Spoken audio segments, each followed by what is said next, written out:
का बजा दिखा जी। हाँ अब हो भैया ए कार्तिक ध्यान दो कि देख ले लियो चाहिए हल्ला करे लेके देख ले लियो चाहिए हल्ला करे छोड़ा चुप चुप चुप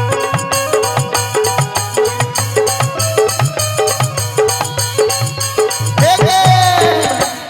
कि जाई हियो घर तोर कहे लेके जाहियो घरा तोर कहे छोड़ा चुप चुप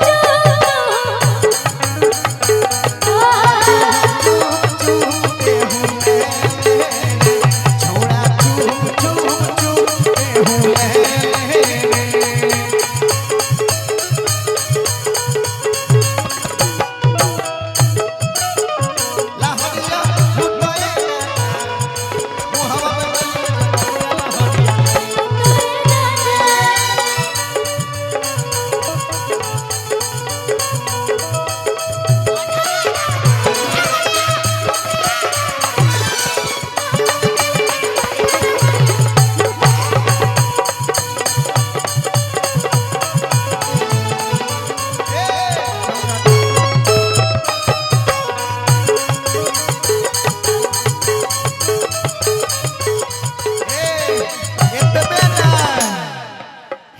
रोज रोज अकेला में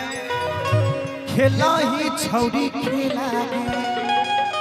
तो तू कौन है लड़कियां कहती है कि अरे जनते मैया मरते बड़ी हो जाते झगड़ा रोज रोज अकेला में खेला ही छौरी खेला जनते मैया मरते बड़ी हो जाते झगड़ा इतने ना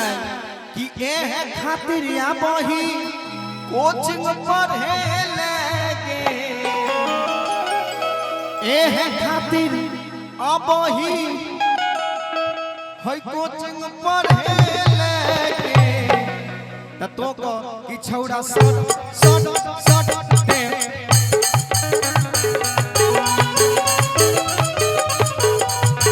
जियो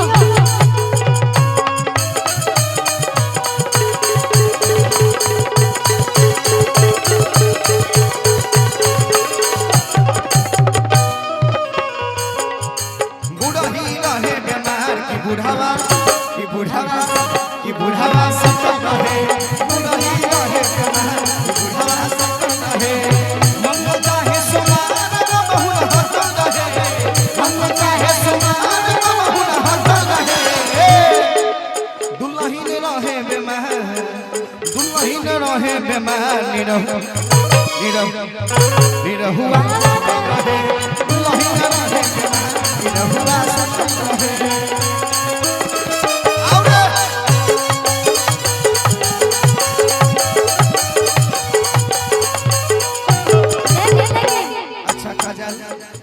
तुम सच सच बोलो ऐसा क्यों करती हो जो तुम्हारे काम टोलने में बहुत गलत हो रहा है बहुत हल्ला हो रहा है क्या ऐसा लेकिन लाजो शर्म ने अब हो तोरा करो ही ऐसन काम के सुने लाजो शर्म ने अब हो तोरा करो ही ऐसन काम सुख पे रहे गौआ टोला में कि रोज रोज आबै है छोड़वा सबसे मिले लगे कि रोज रोज आबै ही एने वाला भैया सबसे मिले लगे तनी एक बार सब केहू कहि तका कि छौड़ा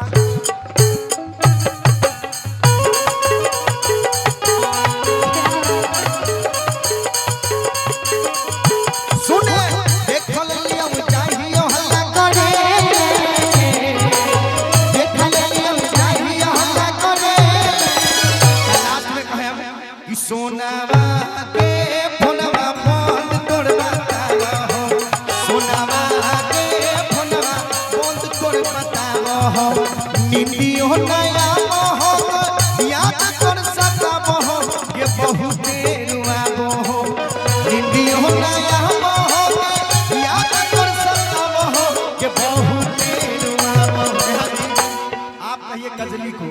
कजली के फोनवा बंद तोड़ बताओ हो कजली के फोनवा बंद तोड़ बताओ हो। लेकिन ए में बहुत प्यारा लगता। अरे पत्थर पत्थर पिया के